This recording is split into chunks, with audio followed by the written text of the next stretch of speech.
Įsivaizduokite, sekmadienio vakaras, o jūsų 9-metis vaikas vietoj to, kad eitų ruoštis mokyklai ir miegoti, staiga pradeda veikti visiškai priešingus dalykus. Dūksta, vis prisigalvoja veiklos ir tarytum negirdi jūsų prašymų eiti pagaliau ruoštis rytdienos pamokoms ir ruoštis miegoti. Kokia būtų jūsų pirmoji reakcija?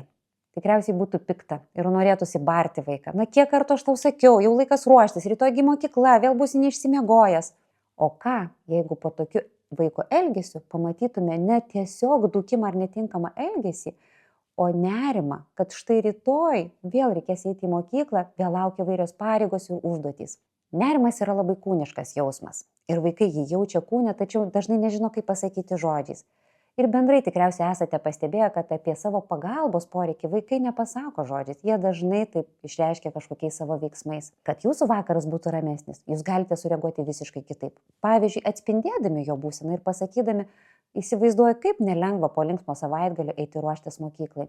Arba pavyzdžiui, sugalvodami kažkokį vakaro ritualą, kartu paskaitydami knygą ar pasikalbėdami prieš miegą. Apie tai ir kviečiu jūs pasikalbėti. Gegužės 12 dieną, 6 val. Webinare. Kalbėsime apie tai, kaip atpažinti emocinius vaikų pagalbos poreikius ir kaip į juos atliepti palaikančiai ir nuraminančiai vaiką. Webinaras yra nemokamas, bet būtinai užsiregistruokite ir užsiregistravę gausite nuorodą.